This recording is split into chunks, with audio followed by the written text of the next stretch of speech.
Yo, yo, yo, what is going on, everyone? How are we doing today? Yo, what is up? What is up? What's going on, Alka's Kitchen? What's up, Christian? What's up, King DDG? Hope we are all doing well today on this first stream on the second channel. Cool sweater, thank you very much. Appreciate that. What do we read first? So first of all, let me put that poll out there for you guys, just so that way we can get the voting started now, get the democracy right off the gate. What do you guys want to see first? I have not read either chapter, so definitely keep that in mind. This is all going to be blind reaction, so I'm excited to get into it. If we're saying new Kagurabachi was peak, then I'm ready to get into it. What up, Sumo? But most importantly, I hope all of you guys are doing well today. Make sure if you haven't already, you hit that like button. It helps the channel way more than you know. And whether it's morning, afternoon, night in your time zone, just know that sending you that spirit bomb energy. Happy to see all of you guys in chat today. And I figured it was time to bring streams to the second channel. We have been streaming on the main channel. If you're not familiar with the main channel, definitely go check that out. Go subscribe to the main channel. Link is in the description. But I figured it would be best to just stream on this channel for Sunday Shonen, since usually 9 times out of 10 the videos get uploaded right on this channel anyway. So I figured that would be best. But most of all, it's a great way for me to just hang out with a lot of you guys. You know, I know a lot of you guys enjoy reading this weekly manga, so I figured we could just read it together. I thought that would be a good time. Here for Sakamoto days, letting Kagurabachi hit 100 chapters before you start reading it. That's fair. Honestly, with the way that Shonen Jump tends to be nowadays, you can never play it too careful. You don't want to get invested into a series and then have it immediately get taken out, cut from the roster.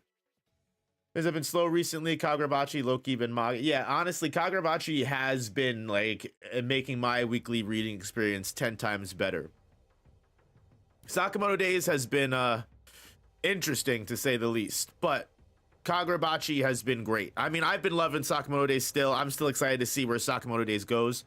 Has anyone been reading this this new series that everyone's talking about? Kaidagami, this series right here.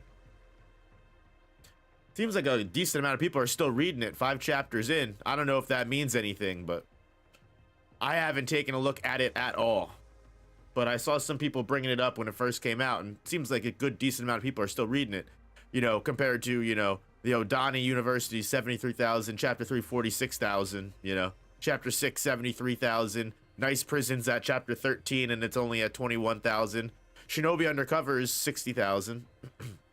I should read Centuria. You're not the first person to bring that up to me. I've had so many people mention Centuria to me, and I haven't been like avoiding it, I should say. I just haven't been I haven't been fully keened in. I haven't been locked in, to be completely honest with you, and that's my fault. It looks like I don't have chat set up for stream, which is a shame. Let me see if I can actually fix that real quick.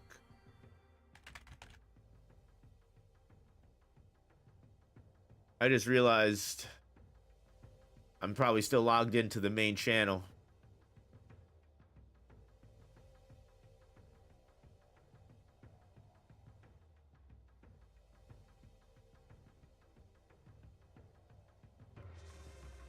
Kaitagami's art is beautiful. Good to know. Good to know. Tank Chair is also a fun read. I didn't even know that was a thing.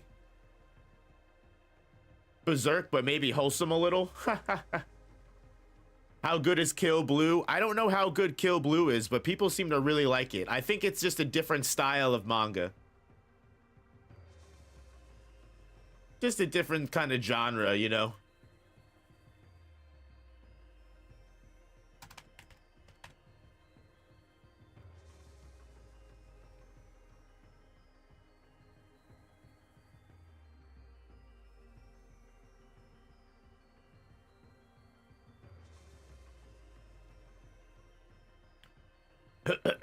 Skip YouTube,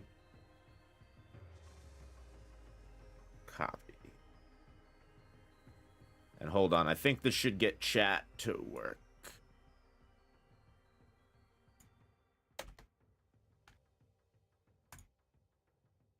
We'll see. Yep, there we go. Got it. Cool. We got chat on screen now. Cool. Not mad at all about it. Read Ordeal on Webtoon. I need to get into Webtoons. I've been slacking on Webtoons a lot. One Piece has been very good in this Elbaf arc.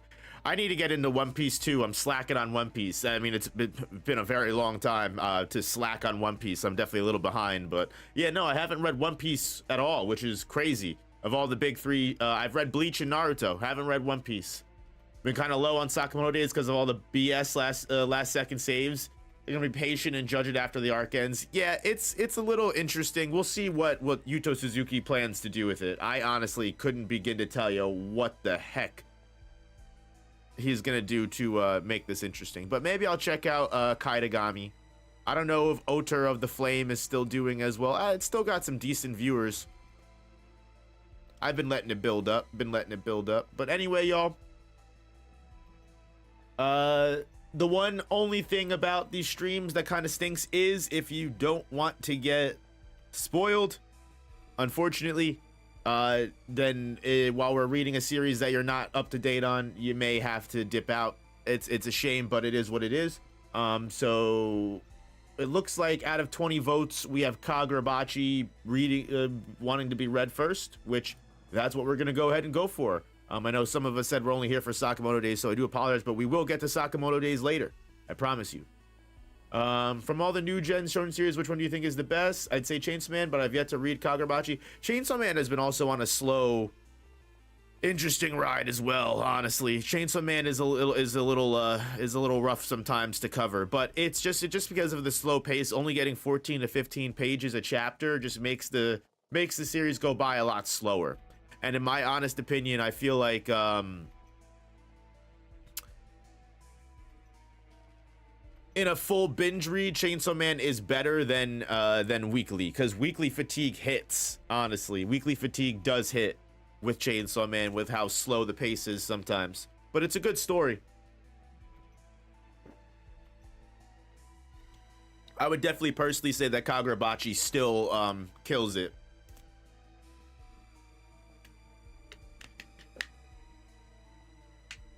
Yeah, Chainsaw Man Part 2 is better when you're reading it all in like complete succession.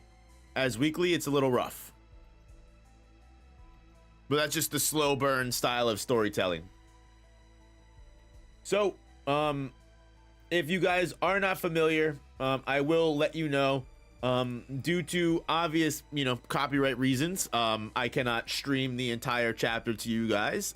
Please support the official release. This is not a market substitute. I am not trying to, replace the market or let you guys come here and read the series without paying for it. Always support the physical release, always support the official release. Viz Media subscription, Shonen Jump subscription, all that stuff. However, I will be reacting to it. This content is for all of my reaction, my commentary, all the purposes of this content is for commentary and stuff like that. So that being said, what I will be doing for sure is just going through Kagurabachi first, as that was the winner, and then we'll do Sakamoto days later, and I'll be giving my full reaction to it. That 1MF, thank you for joining the Jogo gang. I appreciate that. Thank you so much. Happy to have you. So we have the blind Samura owl blocking out the pages. You'll still be able to make out and see what page I'm actually reacting to, but you probably won't be able to read the text or anything. Again, support the official release. If you want to read along on your own device or tab, feel free. That's probably the best way to do this. But we're gonna go ahead and get into Kagurabachi chapter 87. Again, I have not read any of this, so I don't know what's gonna happen. I have no idea what's gonna hit from this point on. It's gonna be very interesting, I imagine.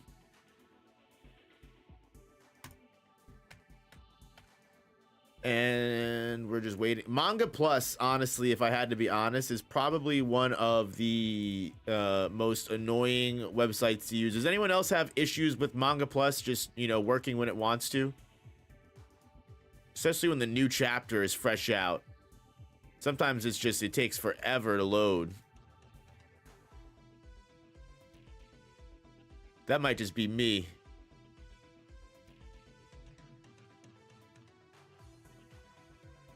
There we go. See, yeah, we finally got it. Oh, yep. See, jumping at it. Okay. So, if you don't want to be spoiled on Kagurabachi, please, this is your spoiler warning. This is your chance to dip out. This is your chance to escape spoilers. We will be going into Kagurabachi chapter 87. Thank you all so much for your constant support. And thank you all so much. If you haven't already, please hit that like button. Haven't had any issues with Manga Plus. I guess it's just me. Manga Plus doesn't like me for some reason. I don't know why. So I always have issues when the chapter first comes out. Hey, #1 fan. Thank you so much. Appreciate that. All right. Here we go, guys. Thank you all so much for being here, and let's get into it. Kagurabachi, Chapter 87, the Kamunabi Headquarters Archives. 15 years after the war, Kunishige Rokuhira murdered. Addendum. A small organization composed of 10 sorcerers, led by a man named Yora. His goal is to kill the Swordmaster and wield the Shinuchi. Members whose names are not in a family registry. Sorcery from outside of the dominant lineages. A wide age range. The skills to pull off Rokuhira Kunishige's assassination. Who are these guys? The members' relationships to each other, their backgrounds, almost everything about them is shrouded in a thick fog.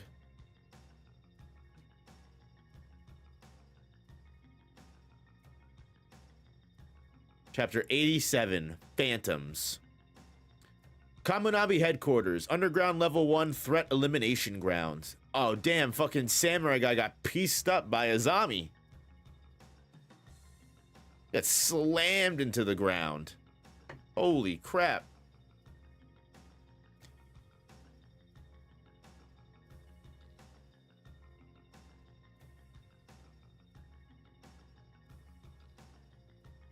Creepy.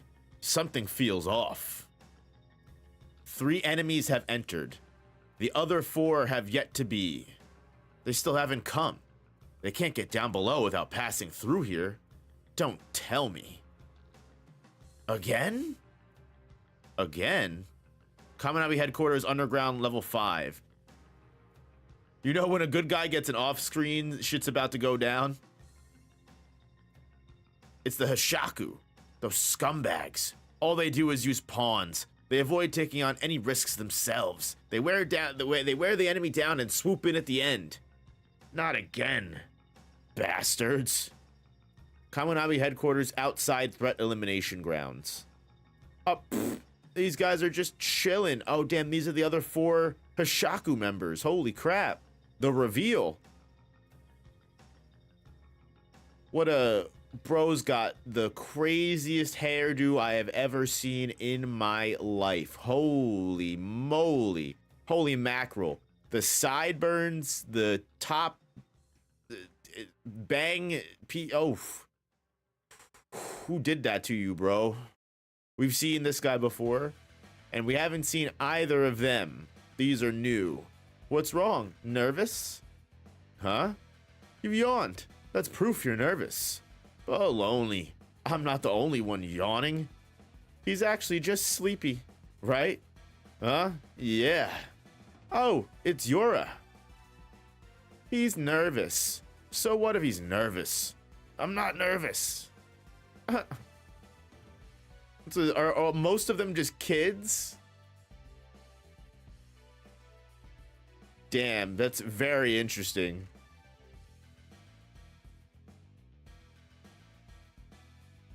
Excuse me, old man. Would you mind pointing me to the restroom? You're a Kamunabi staff, right? Yes, that's why I'm here. There were a few others on the way in, but they hid. Yes, we were advised to. What about you? Aren't you afraid to die? Not at my age. I wanted to get a look at the guys who killed Rokuhira. And? There's not a lot of surprises at my age. I was hoping to see some rare monsters. Too bad. You're a bit tougher than the average thugs, but nothing out of the ordinary. Phantoms? Hardly. Just crafty and good at sneaking around. I have nothing to tell you. Proceed to the threat elimination grounds. Well then, here's an idea. I'll toss a coin. If I win, you'll direct me to the restroom, okay? And if I win, you can take my life. What? Even I'm like, huh? I'm the ringleader behind Rokuhira Funashige's assassination. If you win the coin toss, you'll go down in history. Why would you do that? We're about to risk our lives. Before we do, I'd like to relieve myself. Dude, what? What is up with this Yora guy, dog? Find the bathroom yourself and leave me out of it. He flipped a coin and he fucking made an answer anyway, though. He said tails anyway.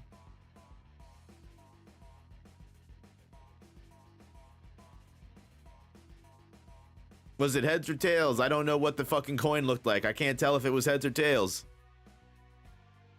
Why does he look so fucking terrified? I knew it. Today, the gods are on my side.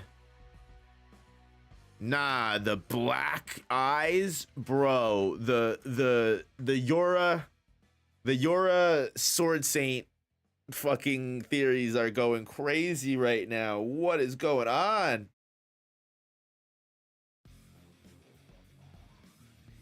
The restroom's that way. Thank you. What's with you? Now am I living up to your expectations? I'll go too. What the fuck was that about, dude?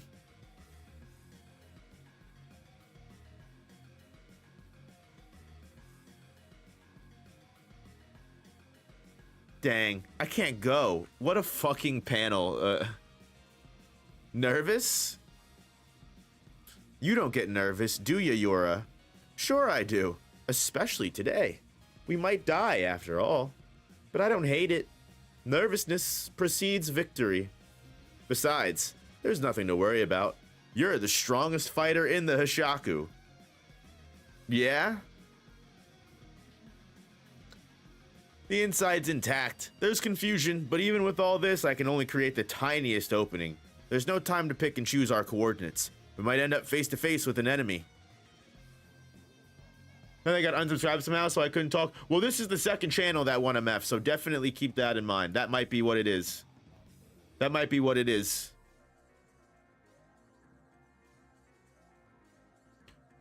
Bring it on. If we can weather this ambush, it'll be the perfect time to do a sweep. 10 seconds. Oh, I subscribed to both, though? Oh, then I don't know. Maybe 10 seconds. 9, 8. Feel like yours gonna have some very unique sorcery that will allow him to pull this all off in the end. Yora's gotta have something cooking. What's wrong? Nothing. 7, 6. You're concerned about time at a time like this? 5. I can't hold out.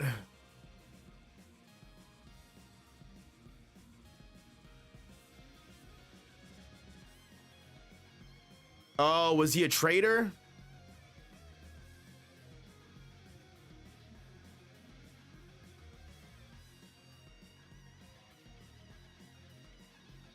Everything okay? There was a blip, but I restored it for just a split second only. Well, shit. Damn, the pull-up. All right, I gotta get to a horizontal. I gotta get horizontal action for this.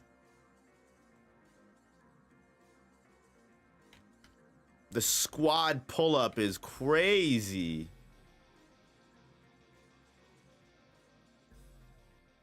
This isn't the time we said, but you adjusted. Good job.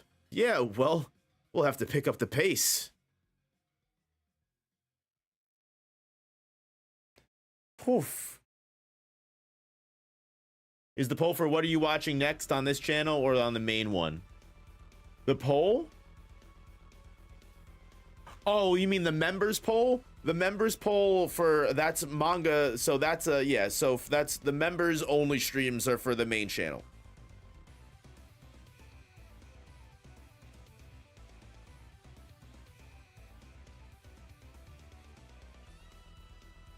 They're about to cook everyone. Yeah.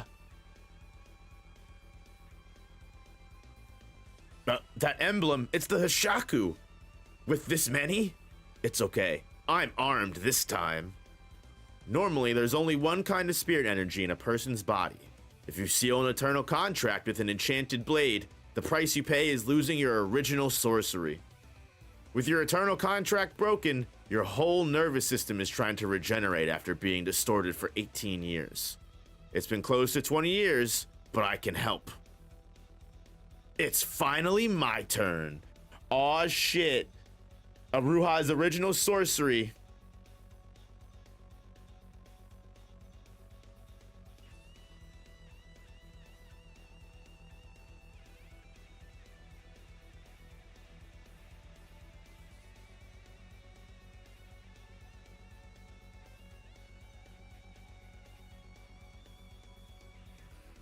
Let's see. That might be the case. Damn, every single Hishaku showed up right here, right now, and Aruha is the only one here. I wonder how the hell this is gonna go. This is hype.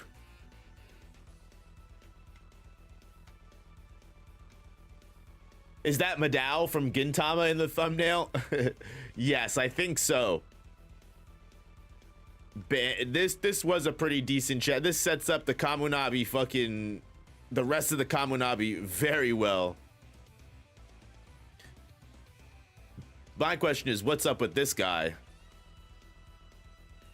What's up with this samurai guy? I don't trust it at all.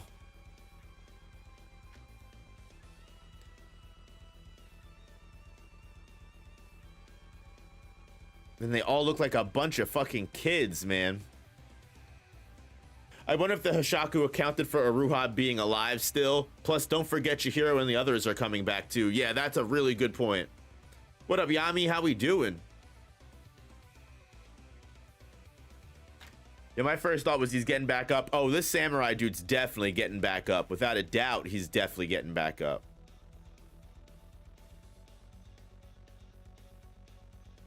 Oof, crazy. Big time chapter.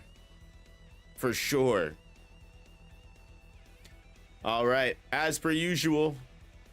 Happy Sunday, Elaine. How we doing? All right, as per usual, let me go through my summary and my thoughts because this is a good chapter. This is a good chapter indeed. I am excited. Still no Hiyuki sighting?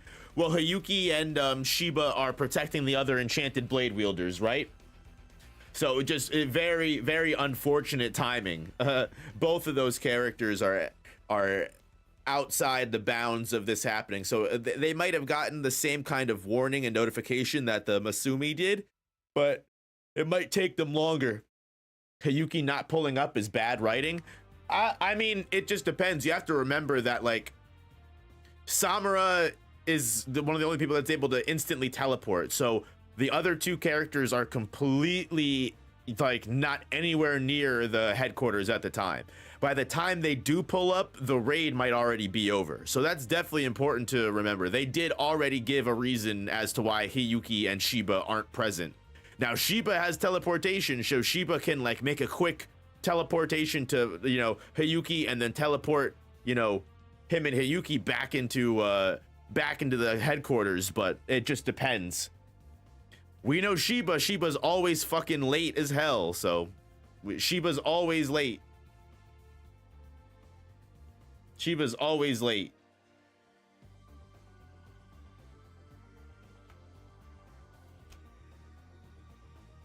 Oh yeah, you love the dog in the back. You love Sadie, Sadie lady. Yeah, she always be sleeping. She always be sleeping. My girl. I got another one too.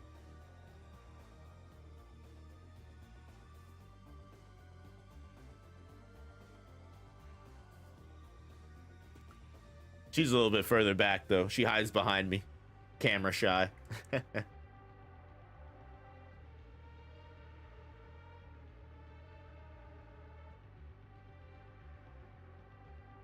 Sleeping with your eyes open, girl?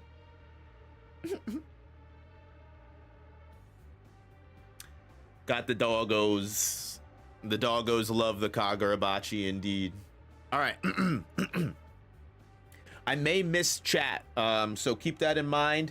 I'm going to be doing like a little bit of a summary, just going over my thoughts and just going over what happened in the chapter, you know, as per usual, as we do here. So definitely keep that in mind. If I miss your chat, I promise I will get to you as soon as I possibly can. They should have sent Shiba to protect both sword wielders. Shiba's only one guy. Shiba couldn't even protect Rokuhira. Can't just trust Shiba with everything. He already failed the first time. But yeah, so let me just go through my thoughts on everything here, and I will, let's get into it.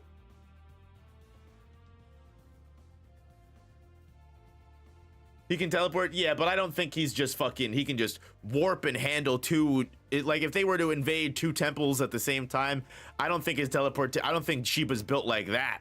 But, you know, hey, maybe I'm wrong. I would like to think I'm wrong. I hope Shiba's built like that.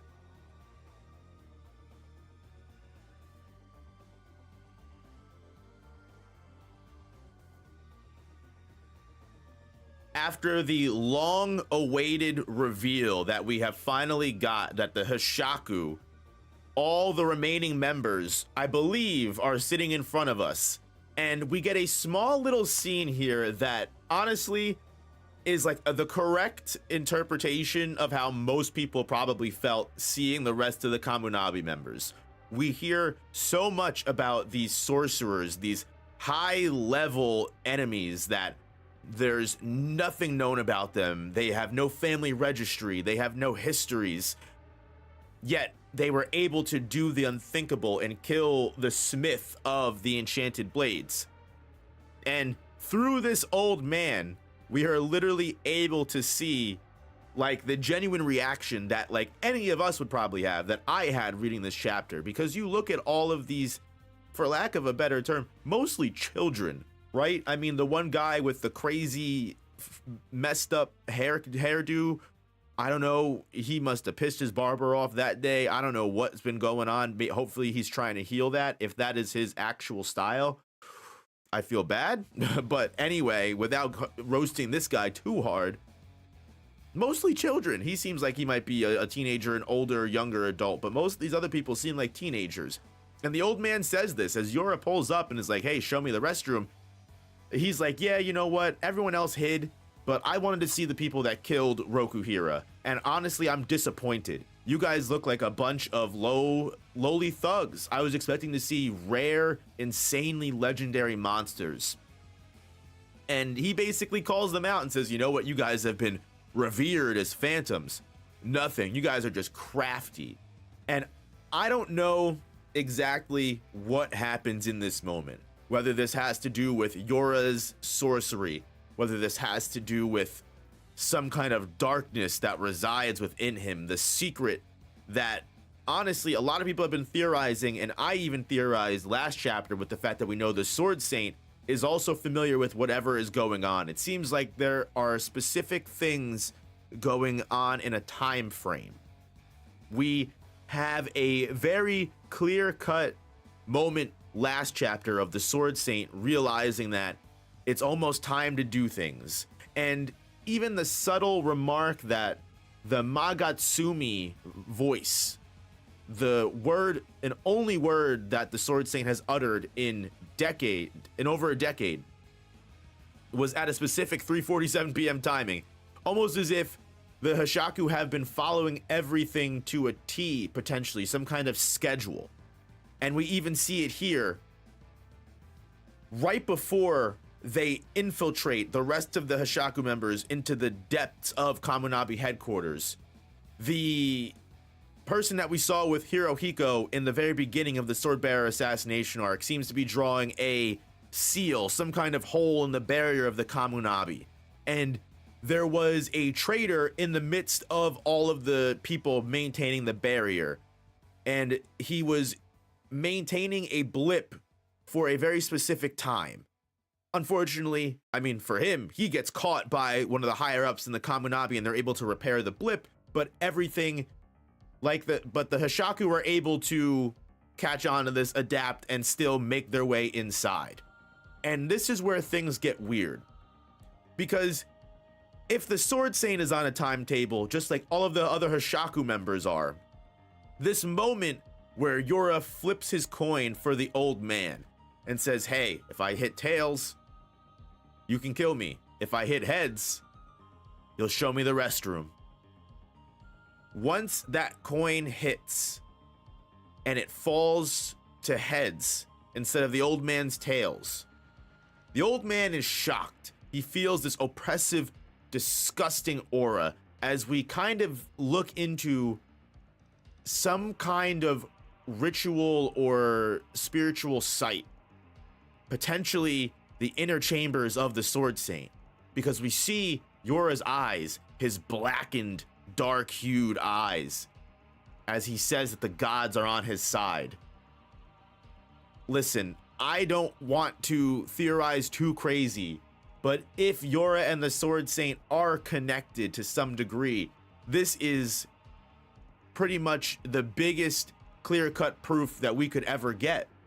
On top of the fact that, again, if all of these things have been mobilized and the 4D, dare I say 5D chess that Yora and Hatshaku have been planning are actually down to the minute second, and it has been since the Rakuzachi that all of this has been planned, then you know what? Honestly, I'm with the old man when Yora goes, hey, now am I living up to your expectations? The old man immediately shows him that restroom and says, what the hell is with this guy? So whatever the heck Yora is with, whatever Yora's special trait is, whatever Yora's sorcery is, whatever his origins are, I'm probably betting my money on them being very related to the Sword Saint in some way, shape, or form. How crazy would it be if the Sword Saint no longer able to enact his will of releasing the malediction upon the world? The Sword Saint and the Shinichi were so powerful, their true realm was so strong, they were able to literally imbue that will into another person, into another human being. Like, what if Yora is literally just the Shinichi incarnate or some crazy thing like that? Alls I know is that even though most of the Hashaku members are children, they have to be some kind of unique level of power.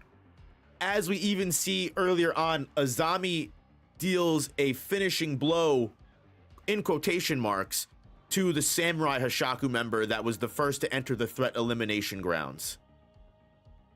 And even Azami says, this feels off. This feels very interesting. I wouldn't even be surprised if this guy was a decoy, if this samurai guy was not even a real Hashaku member, a fake.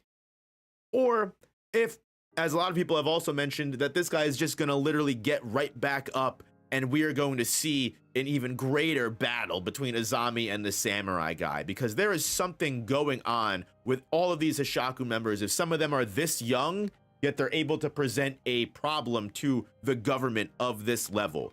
Even one of the youngest members that looks like he's very nervous. A lot of people are mentioning he's constantly nervous. He goes to the bathroom with Yora and he's not able to actually go to the bathroom because he's anxious. And Yora mentions that nervousness is something to exist with. Everybody gets scared sometimes. And that's something that is a tale as old as time with bravery, you know? Oh, you know, how do you be so brave? How are you not scared? The brave person is always scared. They fight through the bravery. And The one thing that's important besides this little philosophical tangent I went on is Yura says this child is the strongest fighter in the Hishaku and he has nothing to worry about. Are all of these kids Shokoku residents that have been raised for this very specific moment? They all kind of have similar hairstyles. It wouldn't surprise me if this was the Shikoku Revolution in some way, shape, or form. Because again, where did you acquire all of these orphans, all of these children from? If they have no family registries and we don't know what their relationship is between each other, that makes the most sense, right? A lot of people have been also theorizing Yura is a Shikoku resident. But what if, again, he's literally the malediction incarnate, putting together a team of people that can bring the malediction back to the rest of the world in revenge for what the malediction did to the island? I'm going on plenty of speculation here. But speaking of unique abilities, the last piece that this chapter finishes off with is as the Hishaku members infiltrate in one of the most hype squad pull-up moments, and also for Yura being just the leader, the fact that he is more than willing to aura farm with his, his allies, peak. But also peak is Hokazono foreshadowing and ending the chapter off with the reveal that now that Yura's eternal contract is broken, it's potentially possible this man will be able to awaken his original sorcery. And that is something that the community and the fandom has been talking about for a long time, especially since Yura came back. So I think that's what I'm most excited to see, besides all of the big fights that are clearly going to occur, especially with Samura, Chihiro, the Masumi, all making their way to Kamunabi headquarters as well. Hiyuki and Shiba are still absent. Shiba does have teleportation, so it's possible he can pick Hiyuki up and make a quick gun to Kamunabi headquarters. Considering the Masumi were able to get a notification, it makes sense the other guys would be able to get a notification. However, Shiba does have a habit of being late almost all of the time. So that's also something to keep in mind. But either way, whatever goes down in this Kamunabi invasion, Kamunabi raid, whatever it is, just know I am more than excited to see what is going on, and I hope you guys are also enjoying it. Make sure you hit that like button, you subscribe so you don't miss any future reviews or any future reaction streams, and I'll see you guys in the next one. Peace. Everyone say bye to YouTube. Everyone say bye YouTube for Kagurabachi YouTube. If anyone was reading Spy Family today, man, what a chapter. There's finally progress. Prodigy, thank you for being a member of the Jogo gang. Should I read Spy Family? We are still here. We still have we still have Sakamoto days to read, so stream's not going anywhere. We are still streaming, that's for sure. Yeah, I've been debating reading Spy Family. I've been trying to think of something somewhat short, but somewhat fun, and also like not viral, but not trending either, but like that's relevant to like at least maybe talk about once I finish it, you know? I don't want to read some obscure series that no one's ever heard of. I mean, I could, and then I could always make a video on that and bring, you know, attention to it. That's also a good idea, but you know what I mean. I'm just trying to find some new series to read. I was thinking of doing Shojin X. I honestly still might do that because Shojin X, you know, is by Suishida, and Tokyo Ghoul was great, but I'm still on the fence about it. Still on the fence for sure. It's not like crazy shonen action, but it's going on romance right now. Yeah, I know it's not crazy. I know it's more slice of life-ish. Like, I know Spy X Family is more character stories. Have you tried reading Shinobi Undercover? No, I haven't. I haven't really dived into any of the newer series. The most newest thing I've read was Odor of the Flame, just because I loved Yuki Kawaguchi? I loved Hunter Gill's Red Hood, so I wanted to give that a shot.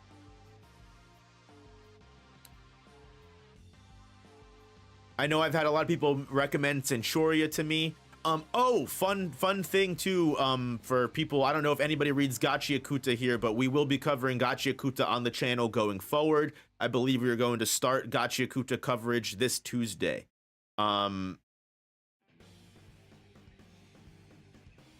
So Gachi Akuta should be joined into the rotation. I'm debating doing Blue Lock, to be honest with you. I don't know if I want to make Jessie read a 300 chapter soccer manga. I feel like she would love it. I feel like she would love Blue Lock. I don't know if she already is into Blue Lock, but I feel like she'd love Blue Lock if she read it all the way up. But that's 3 series that all come out on Tuesdays. Check out Marriage Toxin. Found out recently the creator is a Gege assistant. Okay, Marriage Toxin. That's good to know. I would have never given that a shot if you didn't bring that up to me, Prodigy. Waiting for season 1 of the anime to finish before reading. Chloe, you know the shits. You know the shits. That's what I normally do sometimes when an anime is out. Normally I'll wait for the anime to finish and then I'll just dive right into the manga after that. So, and it looks like the Gachi Akuta anime is gonna do a really good job.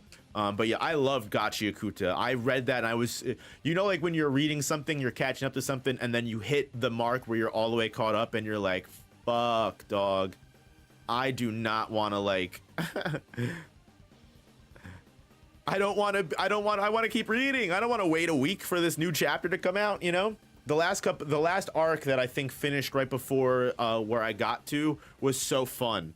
And I love Gachi Akuta. I don't know if anyone understands when I say this, but it's just Gachi Akuta reminds me story pacing wise of like a video game where like it's not afraid to take its time and it's not afraid to focus on like have every quest matter, right? Where it's hard to explain, where like I feel like a lot of shonen nowadays are such fast-paced, get to the battle as soon as we possibly can.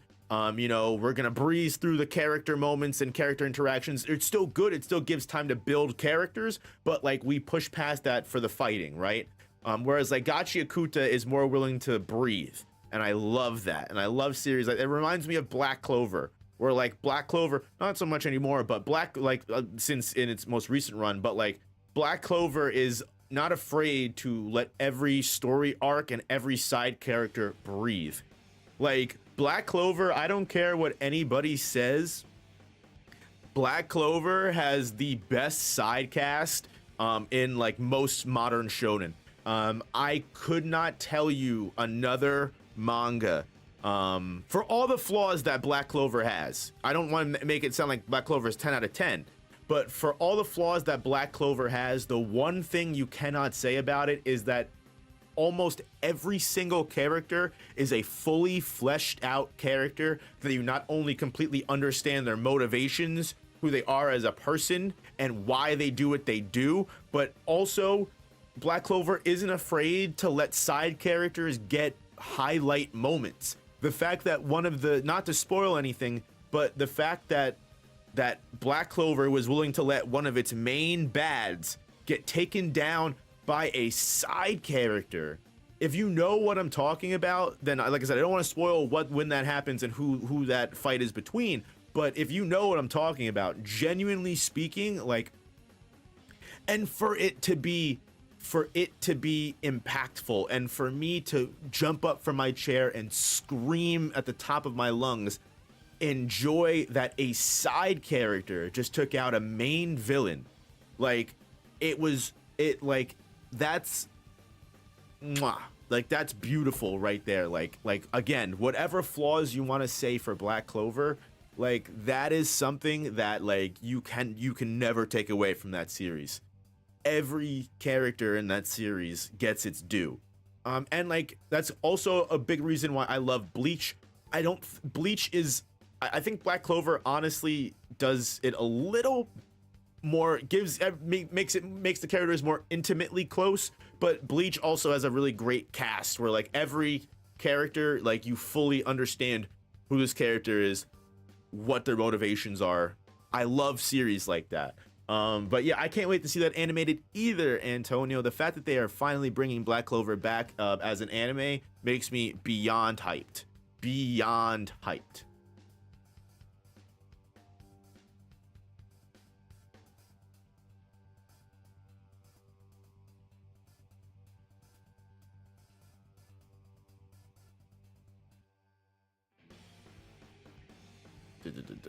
Oh.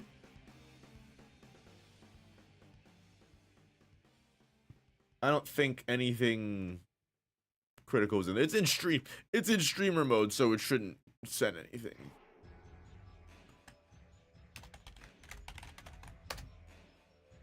All right. Anyway, y'all,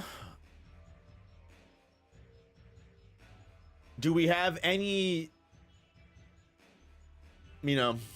big thoughts in regards to Kagurabachi before we move to Sakamoto days?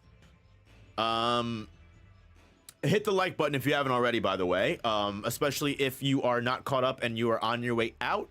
Definitely hit that like button, please. It helps the stream, helps the channel way more than you know. It really does. And it helps you know that you guys enjoy streams like this. I know you were talking about reading a series not too popular long. I'd also suggest Undead Unluck. It ended earlier this year, was very good. I've had a lot of people mention Undead Unluck to me. I would have to maybe give it a shot. I know the people that like it really like it. Still an air of tension around the situation at the Kamunabi headquarters. Yeah.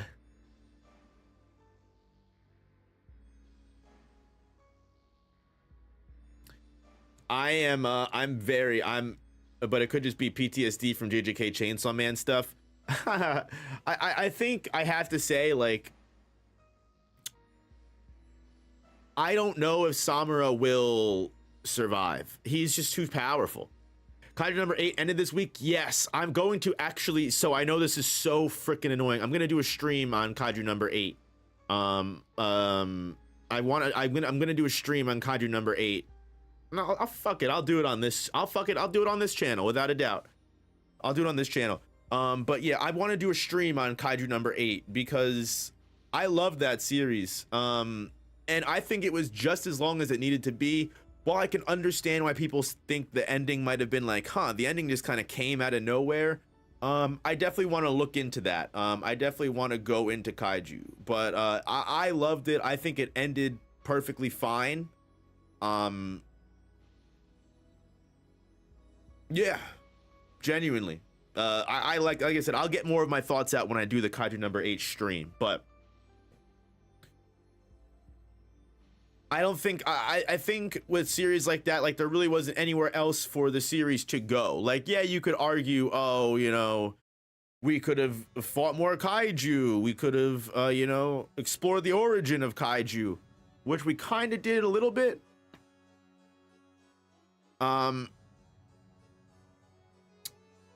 And it's just, for me, once you took number 9 out, once you solved the grudge, and once you solved the mystery of why Kafka was chosen as a kaiju anyway, anything more would just be repetitive. Yes, thank you, Chloe. That's kind of what I mean. Like, that's kind of almost exactly what I mean. Like, anything more would have just been repetitive, and it would have just felt like more of the same.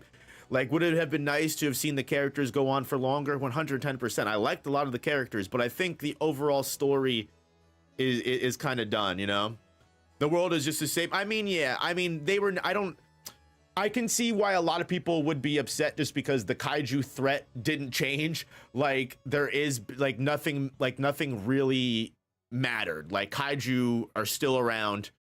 Kaiju are still a threat. But it just depends on how you look at it, right? If you look at the story more as a character story as opposed to a plot related story, right? Like, the story of Kaiju number 8, the story of Kafka is over. The world continues going on. The world will still have kaiju, there will still be threats, but the main story of Kafka and his friends is over, probably still small side stories you could have and stuff like that, but like the main story of these characters is done. which I'm completely okay with. Like I said, I think that's fine, but I can understand a lot of people feeling unsatisfied with that. 110%. Because like you're saying, Prodigy, nothing really changed. Defeating number 9 really didn't do anything.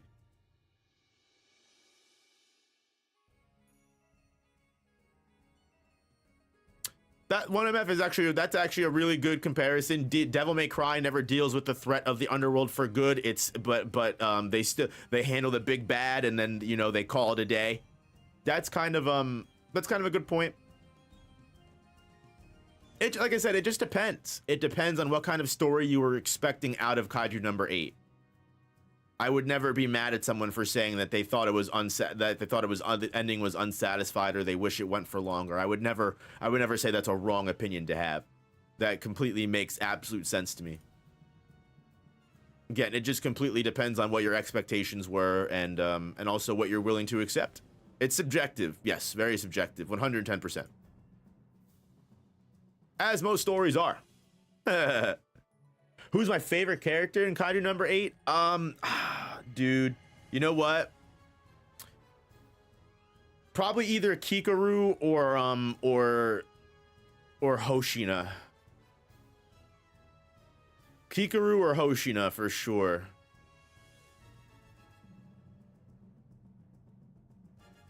Kafka was great. I love Kafka as an MC. I don't care what anyone says. Kafka was a great character. But I think Kikaru and Hoshina were more fun for me personally. Gen Narumi was a badass, but I wouldn't want to call him my favorite. He was a great character too. He was definitely a great character too, but I think the characters that I loved the most were probably Kikaru and Hoshina. Those are the characters whose struggles I related to and I fucked with the most. Like when Kikaru shows up, oh, I don't want to spoil anything, but yeah, Kikaru's arc was fucking amazing. I loved the final fight she had against the kaiju she fought in the last arc. I loved Hoshina's struggle and Hoshina's whole fighting with kaiju number 10. I loved that dynamic. That was super fun. Yeah. But that's enough yap. Let's get into Sakamoto Days. Guys. Here's hope we're gonna get long-running series again, like Bleach, Naruto, One Piece, and Hunter x Hunter. These new gen shonen series are just too short. While it depends. I understand. The thing is I feel like there was a narrative where shonen manga did go on for too long, and people were like, all right, I'm just gonna end my story and I'm gonna not prolong it. But I also understand there's now a want for the longer ongoing stories, because there aren't many left going on besides One Piece. I mean, what other series is reaching 400, 500 chapters in Shonen Jump? Not many, you know? Not many.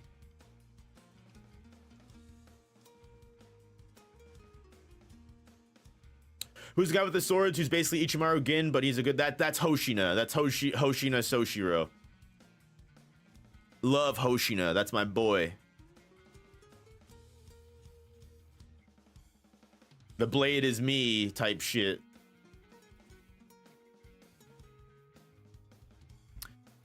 Anyway, y'all, thank you all so much. Like I said, hit that like button if you haven't already. We are going to get into Sakamoto Days. This is your last warning of spoilers for Sakamoto Days. If you don't want to be spoiled, if you don't read Sakamoto Days, now is your time. Now is your chance. We are going to get into it. Again, if you're on your way out, thank you so much for joining us for Kagurabachi. And yeah, hit that like button. Sakamoto seems like it's ending sooner than later. Yeah, I fully 100% agree. I get a lot of people that comment that tell me that like I'm out of my mind for thinking that the series is ending and that like there's still plenty more story arcs to go, but like I don't know. I don't think so. I think this is very clearly being set up to be like the very final portion of Sakamoto Days. I don't see more than 100 chapters in Sakamoto Days. What's left besides prolonging, you know, dragging shit out? We just have fights left and maybe training. Yeah, but I feel like training is crazy to go through at this point. If it's training, it needs to be something where like Sakamoto just needs to lock in.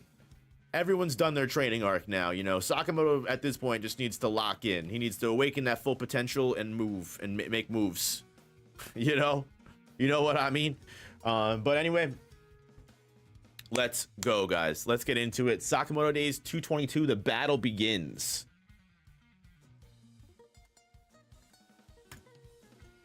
What's cooking? Good looking. Let's see. Oh my god, Sakamoto about to meet Sukuna in the fucking White Void domain? Good lord. Huh? Wait, what was I just doing? Hold on, let me make it vertical again.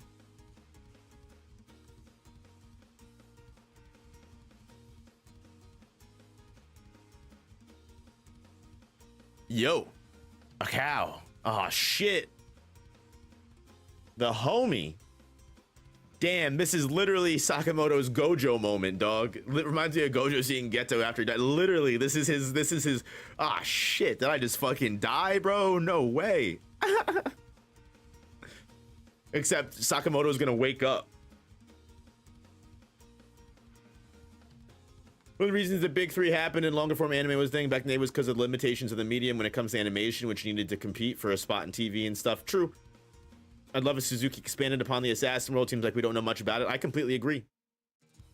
I wouldn't mind another story in a Kaiju number 8 world. I also wouldn't mind another story in a Sakamoto Days world, just with different characters. There's potential in these worlds, you know?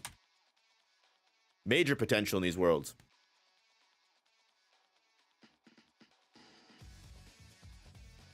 What the hell? Nagumo is so funny, bro. I love Nagumo, dog.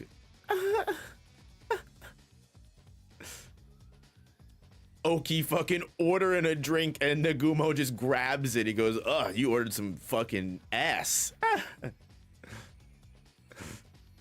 That's not for you. Ugh, green juice. We're enemies. What do you think you're doing? You've got some nerve. I just happen to be here, okay? You seem kind of tired. Oki literally trying to just fucking leave Nagumo alone, and Nagumo's just following his ass. Nagumo's one of my favorite characters, man. You seem kind of tired. Thanks to you. Ever since we launched the new JAA, I've had no peace and quiet. Are you getting along well? With Uzuki, I mean. X. With Uzuki, I mean X. We don't communicate much. I don't really know what he's thinking. He's not exactly approachable. Come to think of it, you three were classmates, weren't you? That's right. What a rowdy group. Any interest in coming back to the Order, Nagumo? Why don't we team up, Oki? They must have both said this at the same time. Pass. Without Order, there's no JAA. We have a duty. Same. So much for negotiations. You don't like the fact that I'm working with X, do you? That's right. Not one bit. I have my own ideas. Oh, bailing, huh? I'll give you one warning. In the battle that's about to unfold, the new JAA is gonna lose. What makes you so sure about that? Well, bro just gets in the fucking car with him, bro. You won't have us. Huh. Aren't you arrogant? Who said you could get in?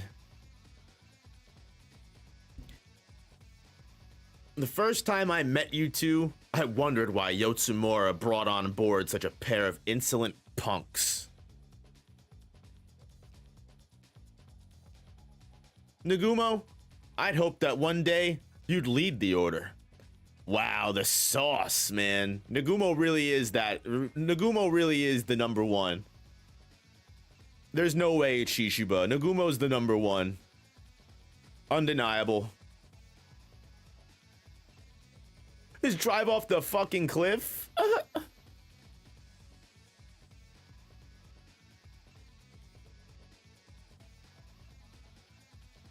Nah, I need the horizontal action for this.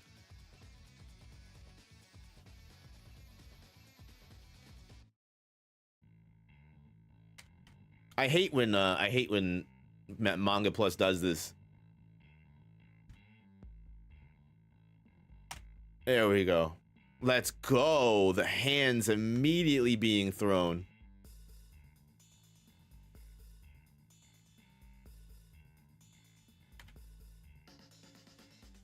Damn, the fucking up close knife fight is wild.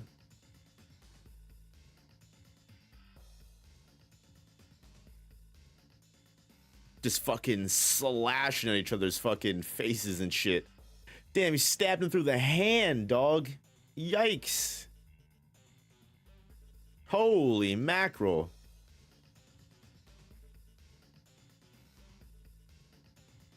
So you're dumping me? What am I missing? Excitement. Pfft. And meanwhile, they're fucking crashing through the fucking sky. Whoa, a car just fell out of the sky. Was that an accident? Is the driver okay? Call an ambulance.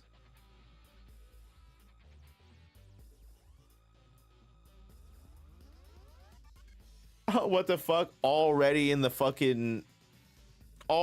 restaurant ordering food. Ready to order? I'll have the house blend. And you? I'll have the same. Damn. Oki versus Nagumo. This is what Suzuki does best. Now please give us a complete fight with a kill. Yeah, only Sakamoto days you see characters try and kill each other then just go for coffee afterwards, literally. Like, my question is, so like here, before we get into the summary here, my question for this.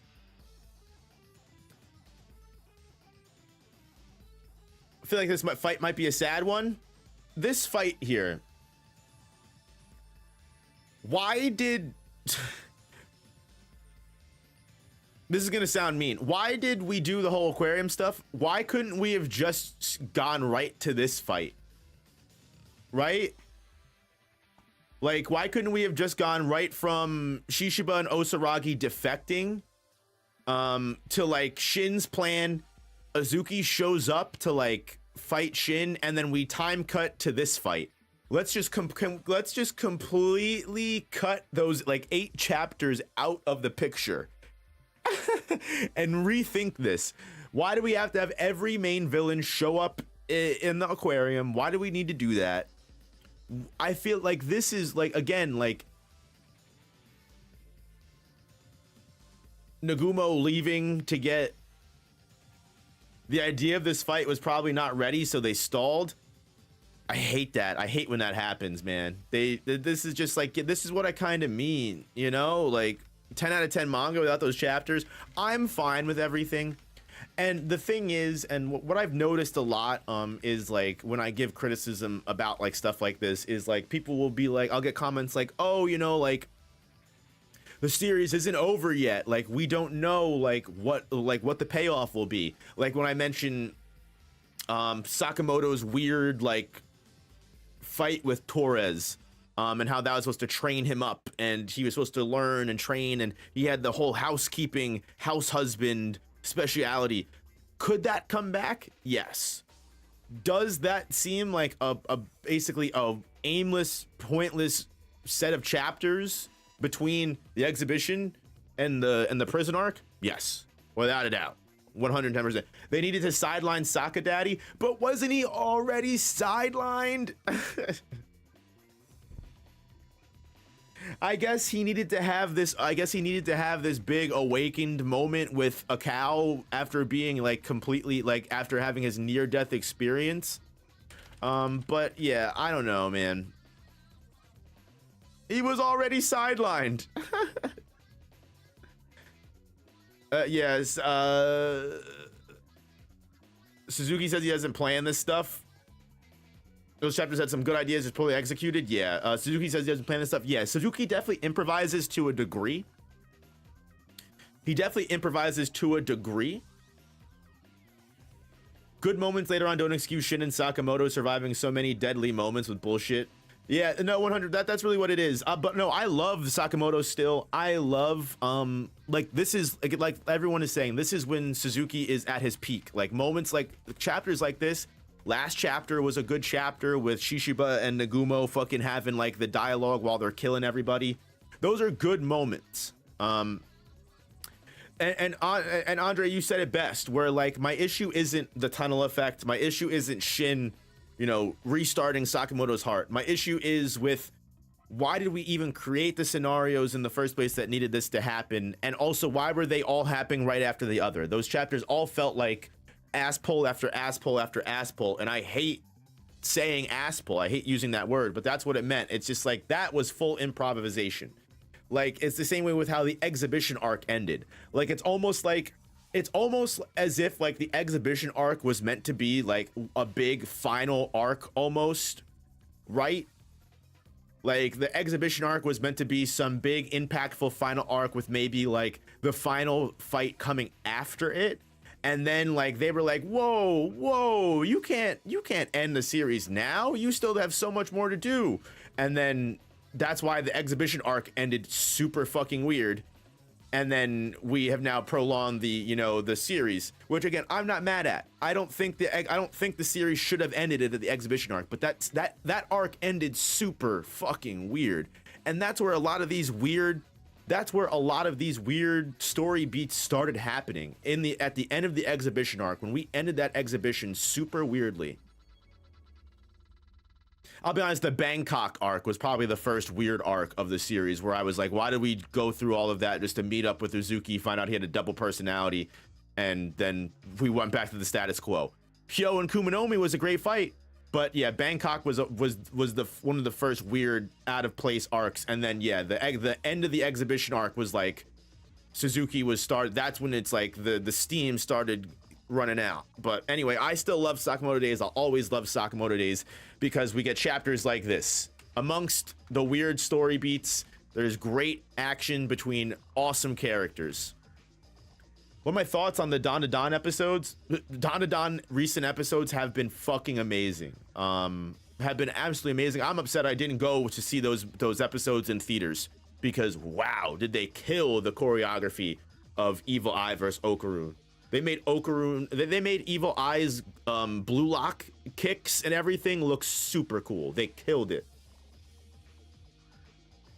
I think Suzuki's weakest aspect is struggling to finish arcs. I would definitely agree with that to a point, because I feel like and you know what? I completely agree with that more, because what made the previous arcs flow so well is every previous arc flowed into the next, right? And we didn't really have issues with the endings. Whereas slowly the story arcs began to not flow into each other as easily and as well, and that's where we've encountered most of these issues. Like, if you think about it, you know, the intro to Sugar Park to Heisuke, and then Heisuke to the Okutabi Lab, and then Okutabi Lab to the Death Row Prisoners, and like, you know, Wu-Tang, Death Row Prisoners, JA Invasion, JCC, all of that kind of all flows, you know, together. So yeah, it's and I think after that it starts to not all flow, and I think that's where we begin to see flaws arise. Saw a strange video on Dandadan and how the romance is ruining the whole story, which I found strange. Yeah, that is strange, because the romance between Okarun and Momo is kind of like the whole point of the story from chapter 1. Like, it's not even like the Okarun and Momo romance like is something that is forced and added in later. Like, that's literally from the beginning of the series. Like, that's Dandadan's whole thing, is like the Okarun and Momo have a crush on each other, and also the romance between Okarun, for someone to say that the romance between Okarun and Momo is the only reason that Dandadan even got picked up and became a series in the first place. Because if you look into the backstory of Yukino Butatsu as a mangaka, his stories would get turned down time and time again because his editors kept rejecting them, and he finally got an editor that finally said, hey, look, you draw great battle scenes, you have great ideas, but your characters lack, and your emotion lacks. Why don't you take a year off, read a bunch of shoujo, read a bunch of, you know, manga for, you know, girls, read a bunch of romance manga, read a bunch of, you know, like not girly stuff, but like read a bunch of, you know, like more emotional stories.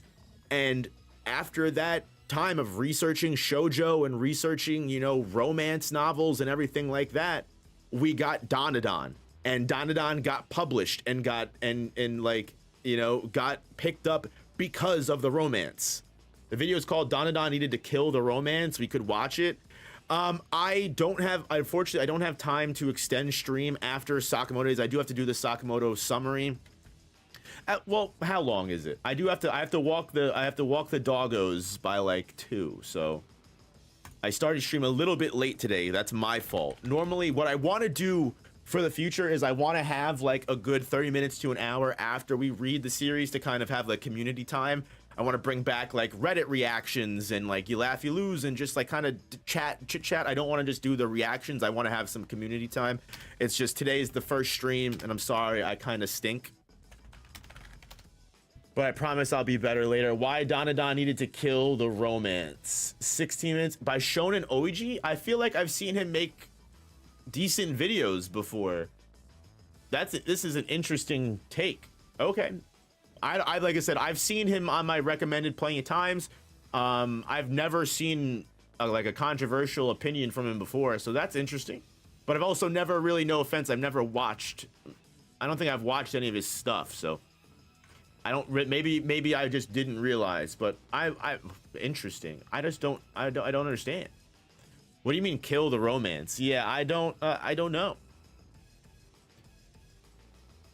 Let's get through this summary and let's see how much time I have left. We'll see how much time I have left because I'm curious. I would love to react to that to you with you guys and see and get my thoughts out. But let me go to the Sakamoto Days summary very quickly. Like I said before, if I miss any chats, I apologize. Do I think Nagumo dies here? Nah, no way. If Nagumo does die here, it has to be something meaningful. Nagumo has to accomplish something big. Killing Oki, is that big enough? I don't know. I don't know if killing Oki is a big enough impact for me to justify Nagumo being dead. Personally, I might be wrong with that. If he does die here, is Oki kind of the best character you could die against? Yes. I would like to see Nagumo die in a different way, but either way.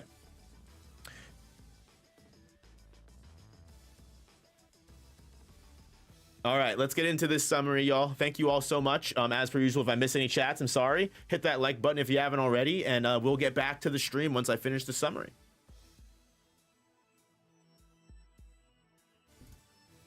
This chapter is just proof that when Yuto Suzuki is dedicating time and effort into putting his characters in exciting situations and building upon their already deep personalities, like watching a character like Nagumo interact with a character like Oki, two people that we know have history but have never actually interacted really on screen before until this point.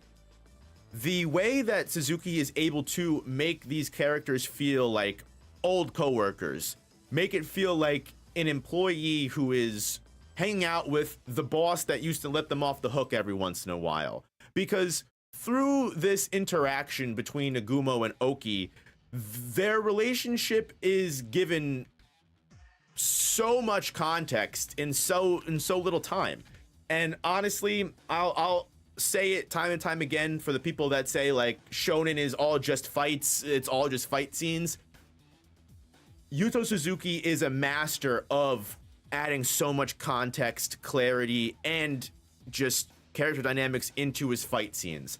We saw it last chapter with how Nagumo and Shishibo were able to make a simple dialogue between two characters who were at odds but still needed to go against the big bad and come to terms, made it so fun and exciting and reinvigorated energy in this story.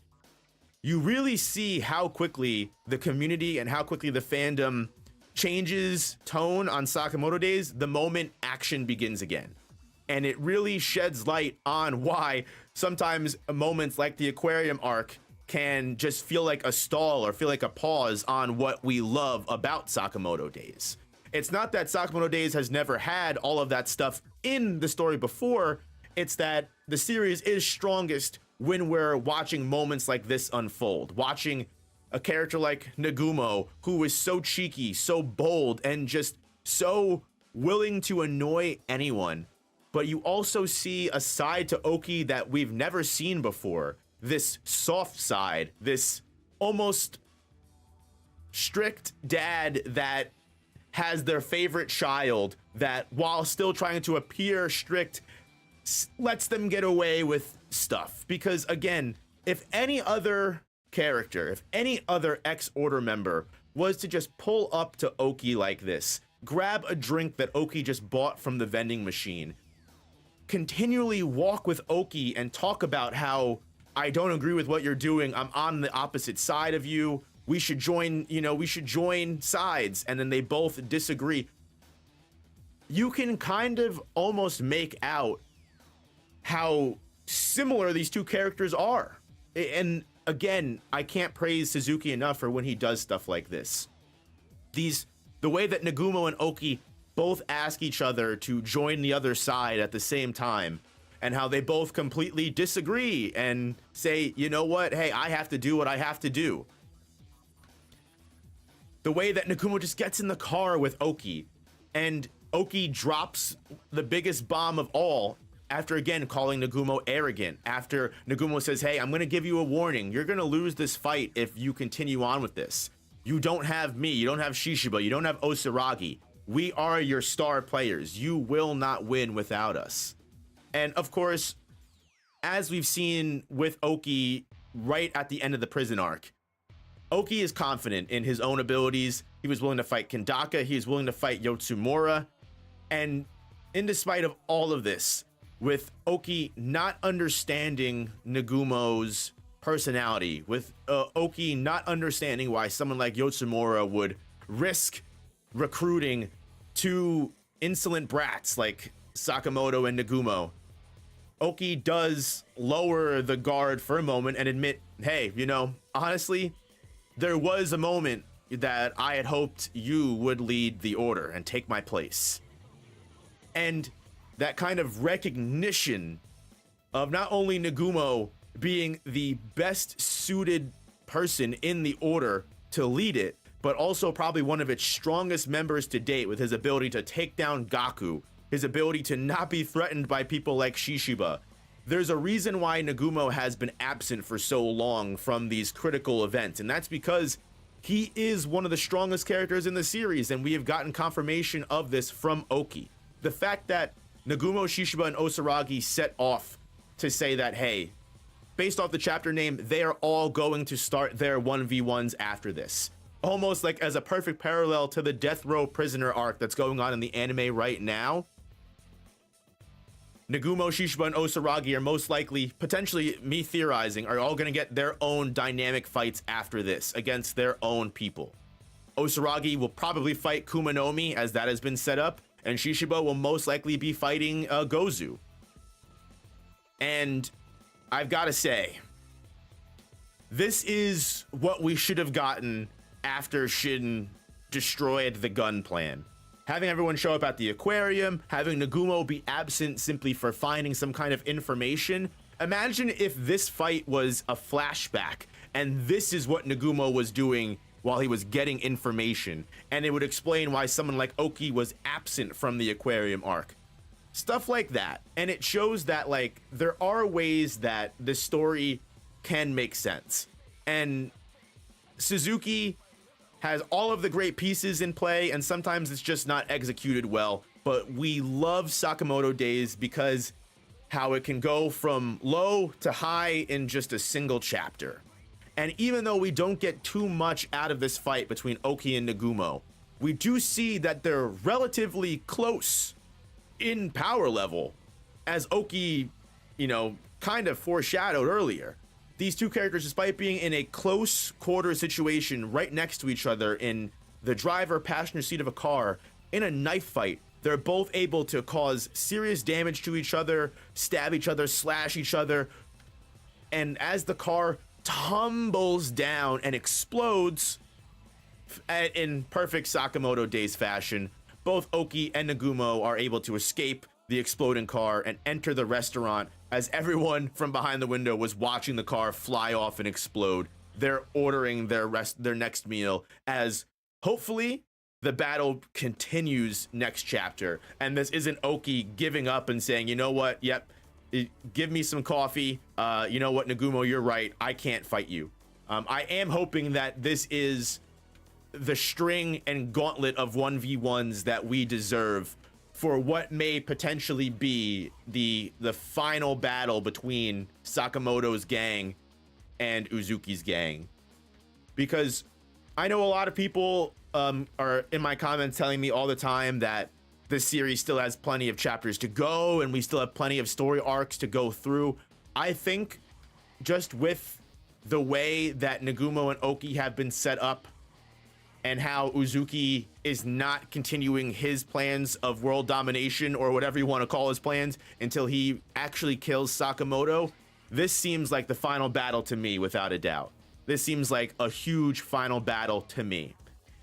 And that is no more apparent than how the chapter, funnily enough, begins, but how I'm going to end the review off with Sakamoto in his potentially lethal state, heart stopped, restarted by Shin, getting taken care of by Granny Mia.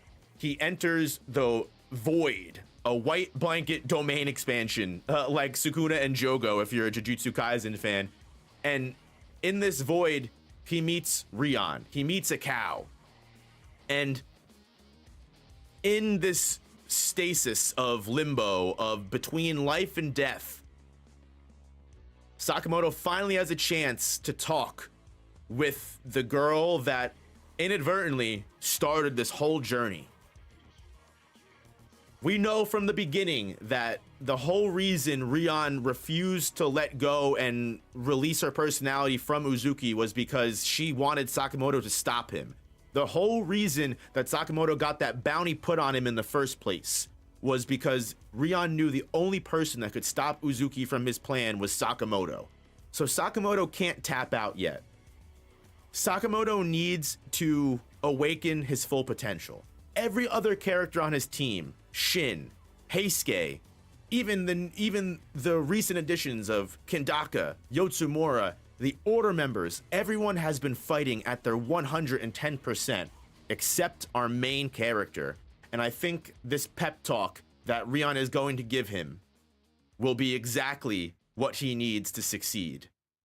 And you know what? I just thought of a funny theory and a funny question for you guys to end this review with. And how funny would it be, and how would you guys like if the way that Sakamoto was able to tap into his full power was by awakening the double personality of his own and having his own Rion slip into his body and help him fight? Wouldn't that be just fucking ridiculous? That'd be some Sakamoto Days shit if I've ever seen it. But yeah, like I said, that's just a funny gag to end the video with, guys.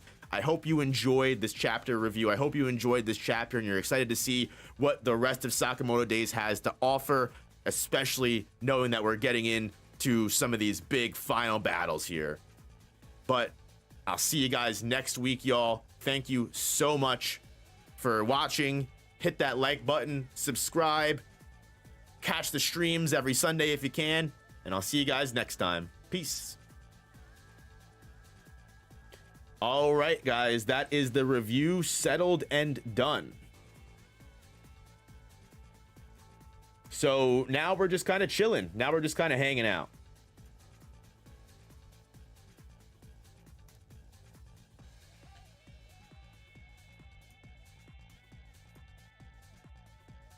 Let me start uploading this for Jesse.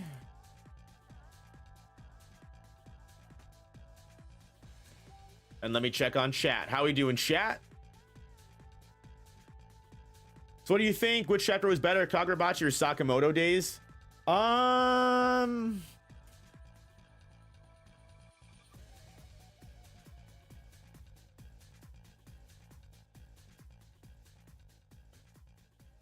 I would probably say I enjoyed Sakamoto Days more because of the fights, but Kagurabachi was still really good, and Kagurabachi is having the better run of chapters without a doubt.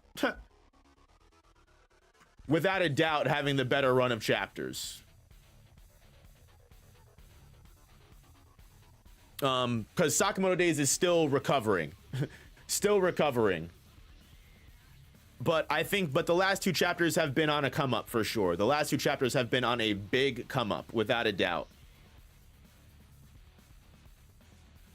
Give me 1 second. I'm going to let my dogs out. I'll be right back.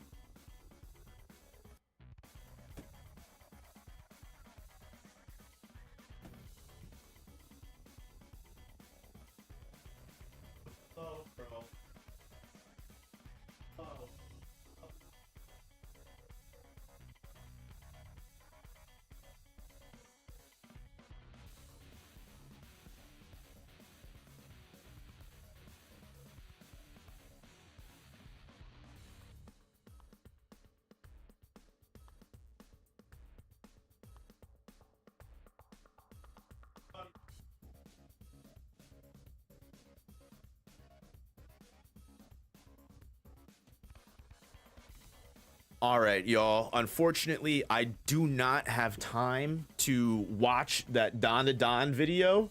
But I tell you what, I do want to do a stream for Kaiju number 8 soon. So I think what I will do is I'll probably stream Kagurabachi super soon. I'm not Kagurabachi. I'll stream Kaiju number 8, my ending thoughts on Kaiju number 8 super soon, and I might be able to wait on watching that video until then, or I might just watch it on my own time. But I do need to walk my dogs and be there because my girlfriend is leaving for the day and I can't leave them alone. So like I said, I promise I will be better next stream. I did start the stream a little bit later. Normally I start the streams at 11:30, but if you enjoyed this stream, please hit the like button, subscribe, and look out for streams every Sunday, and look out for maybe some random streams here and there. Like I said, Kaiju number 8, I still need to talk about all my thoughts on Tokyo Ghoul, so there will be more streams on this channel. So if this was something you enjoyed, again, thank you so much for being here. Hit the like button if you haven't already. It helps the stream more than you know. And I promise you, next stream I'll be able to stay for a little bit longer, probably 2.5 hours or so, and we'll be able to have a community hour at the end where we can just, you know, watch and react to some videos, talk about some different topics, you know, maybe go into some bigger topics like, you know, video ideas that I can't make time to script for, or like I said, we can do some Reddit reactions, start opening the Reddit page up again, which actually, that is 110% what I'm going to do right now. So guys, before you leave, for next week,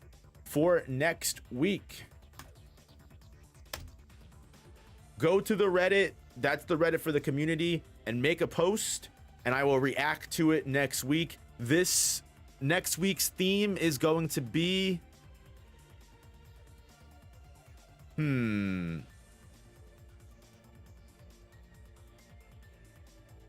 what character would you like to see added to Kagurabachi or Sakamoto Days? If you could take any character from a different universe and put them in to Kagurabachi or Sakamoto Days, post a picture in the Reddit, post the name, let me know what character you would like to see, and I will next stream we will talk about the story of what those characters would be like in those series. Kind of a lame, kind of small, you know, stupid little idea, but it's my first time, guys. We'll think of some better stuff. I think we could have a lot of fun with it. But y'all, again, Reddit is posted down below. Gamersupps.gg/noop. Use code NOOP for 10% off your Gamersupps order if you guys enjoy Gamersupps. And go subscribe to the main channel if you haven't already, guys. And I will see all of you guys in the next one. Thank you all so much. Have a great day, afternoon, or night, whatever time zone you're in. And just know I'm sending that spirit bomb energy. Peace, peace. Reviews will be up soon.